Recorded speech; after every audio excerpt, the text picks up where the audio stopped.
Assalamualaikum warahmatullahi wabarakatuh. Dalam video kali ini saya akan membahas jurnal yang berjudul Group Membership, Social Roles and Power, A Social Psychological Perspective on Emotional Communication. Jurnal ini mengulas penelitian tentang bahasa dan komunikasi emosi dalam situasi interpersonal antara orang-orang dalam kelompok sosial yang berbeda. Nah, penelitian yang diulas ini mengindikasikan beberapa kompleksitas komunikasi emosi yang berada dalam beberapa konteks. Terutama, interaksi tersebut bersifat antar kelompok. Adapun konteks yang dijelaskan berupa pengungkapan diri, konflik dan penegasan yang semuanya sudah diatur oleh aturan, dan ketegangan antara mempertahankan hubungan, mengekspresikan perasaan seseorang, dan menjaga ekspresi emosi. Penelitian ini melatar belakangi kepentingan untuk isu-isu terkini dalam komunikasi emosi, serta memberikan wawasan tentang metodologi yang digunakan dalam pendekatan sosial psikologis terhadap komunikasi emosi. Adapun poin-poin yang akan saya sampaikan. Yang pertama ada pengaruh efek pada perilaku sosial. Pengaruh efek pada perilaku sosial ini ada turunannya yaitu mood dan konsep diri. Saya akan membahas mood. Serangkaian peneliti dalam kognisi sosial yang bereksperimental tentang meneliti cara-cara suasana hati positif dan negatif yang mempengaruhi aspek-aspek perilaku sosial. Adapun temuan yang cukup kuat bahwa suasana hati yang bahagia dapat mendistorsi persepsi sosial dengan menghasilkan bias optimistik yang dimana membuat penalaran dan penggunaan bukti dapat terhambat. Dengan itu, hal ini menunjukkan jika suasana hati yang bahagia dapat membebankan beban kognitif, contohnya seperti menerapkan stereotip tanpa berpikir panjang. Namun sebaliknya, jika suasana hati sedang tidak bahagia, dapat melibatkan beban kognitif yang rendah, dengan lebih banyak menggunakan penalaran analisis dan lebih banyak penilaian negatif terutama pada diri sendiri. Yang selanjutnya saya akan membahas tentang konsep diri. Sejumlah peneliti menyatakan bahwa konsep diri, terutama dalam hubungan dengan orang lain, memiliki dampak besar pada cara mengekspresikan emosi. Jenis emosi yang diekspresikan serta ekspresi yang diharapkan dari orang lain untuk kita. Ada dua argumen tentang hubungan konsep diri dan ekspresi emosional ini mengarah pada prediksi yang berbeda. Bahwa konsep diri yang lebih saling bergantung mengarah pada ekspresi yang lebih intens. Yang kedua, ada pengungkapan diri dalam interaksi antar kelompok. Sebagian orang menyetujui bahwa pengungkapan diri tidak selalu diartikan sebagai komunikasi emosional. Tetapi, banyak aspek pengungkapan diri yang melibatkan emosionalnya. Contohnya dari pengungkapan diri yang umum. Apa sih pengungkapan diri yang umum? Itu bisa dalam bentuk pujian, obrolan yang meningkatkan keakraban, obrolan mengenai kenangan yang bahkan kenangannya itu menyakitkan, kelemahan diri, dan emosi yang negatif.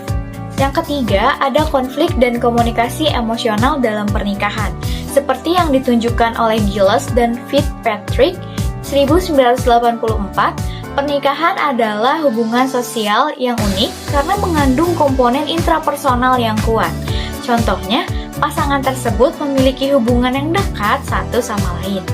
Pernikahan merupakan hubungan yang ditandai dengan interaksi yang paling membahagiakan, namun sekaligus paling banyak konfliknya. Selanjutnya yang keempat.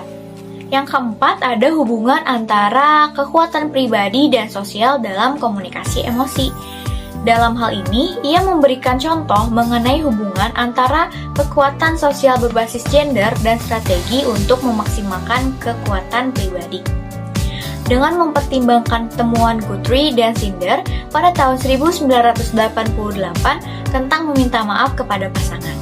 Menurutnya, meminta maaf kepada pasangan bagi pria itu diasosiasikan dengan perasaan memegang kendali, kuat, berharga, percaya diri, dan aman. Sedangkan bagi para wanita, meskipun meminta maaf dikaitkan dengan perasaan berharga, aman, dan diterima, juga dengan perasaan tidak berdaya dan terhambat. Pusing kan? Nah, secara singkatnya aja nih, laki-laki mungkin cenderung meminta maaf karena merasa memegang kendali ketika melakukan hal ini. Sedangkan perempuan mungkin terlibat konflik karena permintaan maaf itu membuatnya merasa tidak berdaya. Nah, hubungan antara kekuatan sosial yang dimiliki laki-laki jika dibandingkan dengan perempuan setidaknya itu menggunakan beberapa emosi dengan cara berperilaku mereka yang berbeda. Seperti dalam kasus pengungkapan diri, antara laki-laki dan perempuan itu tampaknya memaksimalkan kenyamanan dan kekuasaan mereka. Akan tetapi, karakter atau sifat mereka tersebut bisa mengurangi penyelesaiannya. Yang terakhir, ada dampak aturan sosial terhadap komunikasi asertif. Komunikasi asertif melibatkan seperangkat pedoman untuk mengekspresikan pikiran dan perasaan dengan memaksimalkan konsekuensi positif bagi pelaku dan meminimalkan konsekuensi negatif. Yang menariknya, hal ini melibatkan ekspresi emosi secara langsung melalui bahasa, seperti mengartikan pesan-pesan emosional melalui komunikasi nonverbal. Namun, komunikasi nonverbal ini agak sulit dimengerti banyak orang karena tidak semua orang mengerti apa yang kita lakukan. Contohnya, kita melakukan gerakan tubuh, belum tentu orang lain mengerti apa yang kita maksud melalui gerakan tubuh tersebut.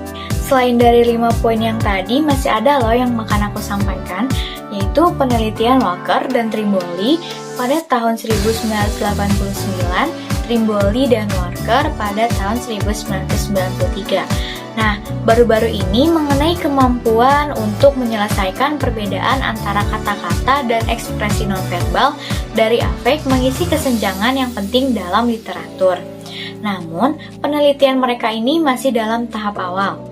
Nah, tugas penting lainnya di masa depan adalah untuk melihat berbagai cara yang berbeda dari kata-kata dan perilaku nonverbal untuk menghasilkan ekspresi emosi. Hal itu memungkinkan bahwa perilaku nonverbal lebih berpengaruh dalam menentukan nada afektif suatu interaksi.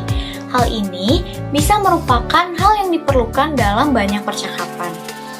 Akan tetapi, kata-kata mungkin jauh lebih penting dalam mengekspresikan emosi tertentu, emosi yang kuat atau dalam ekspresi afektif di mana terdapat ketegangan atau ketidaknyamanan. Dengan demikian, pelatih asertif mungkin tepat untuk menekankan kata-kata yang bisa mengkomunikasikan perasaan negatif, kritik, dan sebagainya. Di sisi lain, pengabaian komunikasi nonverbal dalam pelatihan asertif klasik dan kurangnya pengaruh positif dan empati dalam pesan asertif adalah alasan utama untuk terjadinya kebingungan antara asertif dan agresif. Mengatakan bahwa satu media, verbal atau nonverbal, lebih penting daripada yang lain seperti yang dilakukan banyak orang. Berarti menyederhanakan situasi secara berlebihan. Selanjutnya, pendekatan sosial psikologis terhadap studi emosi ini memberikan kontribusi yang unik.